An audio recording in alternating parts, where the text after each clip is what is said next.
Assalamualaikum warahmatullahi wabarakatuh. Perkenalkan, nama saya Nafati Radika Ramadan, NIM 2020256 dari kelas B jurusan Ilmu Hukum. Di sini saya akan membahas tentang materi hukum dagang yang berjudul tentang hukum asuransi. A. Pengertian hukum asuransi. Hukum asuransi adalah kumpulan peraturan yang tertulis maupun tidak tertulis yang ditunjukkan untuk mengikat kedua belah pihak yang melakukan perjanjian asuransi atau penanggung dan tertanggung. Menurut pasal 246 KUHD, asuransi atau pertanggungan adalah suatu perjanjian dengan mana seorang penanggung mengikat diri kepada seorang tertanggung dengan menerima suatu premi untuk memberikan penggantian kepadanya karena suatu kerugian, kerusakan, atau kehilangan keuntungan yang diharapkan yang mungkin akan dideritanya karena suatu peristiwa yang tak tertentu. B. Pengaturan hukum asuransi. 1. KUHP pasal 1320 dan pasal 1774. Asuransi mengandung perjanjian antara kedua belah pihak. Perjanjian tersebut termasuk ke dalam ruang lingkup pidana, sehingga apa-apa yang terkait di dalamnya bisa dibawa ke ranah hukum pidana. 2. UU Nomor 2 Tahun 1992 tentang usaha perasuransian. Dasar utama yang meregulasi industri perasuransian dan segala kegiatan di dalamnya. Asuransi merupakan bentuk usaha menanggulangi risiko yang dihadapi masyarakat. 3. Kitab Undang-Undang Hukum Dagang atau KUHD Bab 9 Pasal 246 menjelaskan tentang jenis pertanggungan asuransi, batas maksimal pertanggungan, proses klaim yang berlaku, penyebab batalnya proses pertanggungan hingga bagaimana pertanggungan dinyatakan secara tertulis dalam dokumen polis. 4. Peraturan Pemerintah atau PP Nomor 73 Tahun 1992 mengatur penyelenggaraan usaha perasuransian dalam rangka mendorong pertumbuhan nasional. Dalam praktiknya, asuransi harus berprinsip sehat dan bertanggung jawab. 5. PP Nomor 63 Tahun 1999 merupakan revisi dari PP atau Peraturan Pemerintah Nomor 7 Tahun 1992 yang membahas penyelenggaraan perasuransian. Perubahan tersebut terjadi dalam rangka menyesuaikan peraturan dan regulasi yang ada dengan perubahan zaman. 6. Keputusan Menteri Keuangan Republik Indonesia Nomor 12.013-013-1998 tentang ketentuan dan tata cara pelaksanaan usaha di bidang asuransi kerugian. 7. KMK RI Nomor 1250-KMK.013 tentang usaha asuransi. C.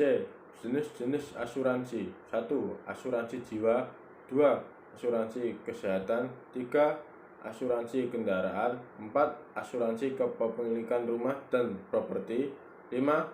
Asuransi pendidikan. 6. Asuransi bisnis. 7. Asuransi umum. 8. Asuransi kredit. 9. Asuransi kelautan. 10. Asuransi perjalanan. D. Prinsip-prinsip dalam asuransi. 1. Prinsip kepentingan yang dapat diasuransikan atau insurable interest, yaitu hak subjektif yang mungkin akan lenyap atau berkurang karena peristiwa tidak tentu. 2. Prinsip etikat baik atau utmost good faith. 3. Prinsip keseimbangan atau idoneity principle. 4. Prinsip subrogasi atau subrogasi principle. 5. Prinsip sebab akibat atau causality principle. 6. Prinsip kontribusi. 7. Prinsip follow the fortunes berlaku bagi reasuransi.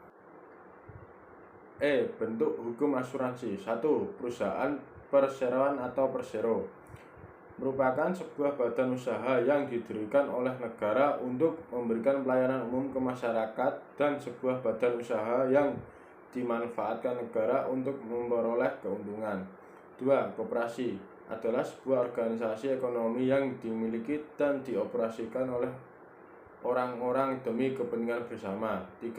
Perseroan terbatas atau PT adalah suatu badan usaha yang berbentuk badan hukum yang didirikan berdasarkan perjanjian dan melakukan kegiatan usaha dengan modal dasar yang seluruhnya terbagi dalam saham atau disebut juga dengan persekutuan modal. 4. Usaha bersama mutual yang telah ada pada saat Undang-Undang Nomor 40 Tahun 2014 tentang perasuransian. F. Klausula dalam polis. 1. Klausula premium rescue. Klausula asuransi ini menyatakan bahwa apabila pada asuransi di bawah nilai benda terjadi kerugian, penanggung akan membayar ganti kerugian seluruhnya sampai maksimum jumlah yang diasuransikan. Pasal 253 ayat 3 KUHD. Klausula ini biasanya digunakan pada asuransi pembongkaran dan pencurian, asuransi tanggung jawab. 2. Klausula all risk kecuali 276 dan 249 KUHD. Klausula ini menentukan bahwa penanggung memikul segala resiko atau benda yang diasuransikan. Ini berarti penanggung akan mengganti semua kerugian yang timbul akibat peristiwa apapun, kecuali kerugian yang timbul karena kesalahan tertanggung sendiri, pasal 276 KUHD, dan karena cacat sendiri bendanya, pasal 249 KUHD. 3. Klausula total loss only. Klausula asuransi ini menentukan bahwa penanggung hanya menanggung kerugian yang merupakan kerugian keseluruhan atau total atas benda yang diasuransikan. 4. Klausula Alsen. Klausula asuransi ini digunakan pada asuransi kebakaran.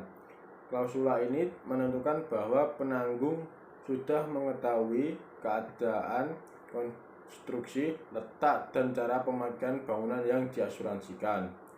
5. Klausula renunsiasi. Menurut klausula penanggung tidak akan menggugat tertanggung dengan alasan pasal 251 KUHD, kecuali jika hakim menetapkan bahwa pasal tersebut harus diberikan secara jujur atau itikat baik dan sesuai dengan kebiasaan. G. Asuransi untuk pihak ketiga. Di dalam prakteknya perasuransian, asuransi untuk kepentingan pihak ketiga ini dikatakan mempunyai kepentingan terhadap barang yang dipertanggungkan. Apabila dalam membuat suatu perjanjian pertanggungan di dalam polis, harus ada dicantumkan pertanggungan itu diadakan untuk kepentingan pihak ketiga. Hal ini menunjukkan bahwa pihak ketiga itu mempunyai hak atas barang yang dipertanggungkan apabila terjadi klaim. Cara mengadakan asuransi pihak ketiga. 1.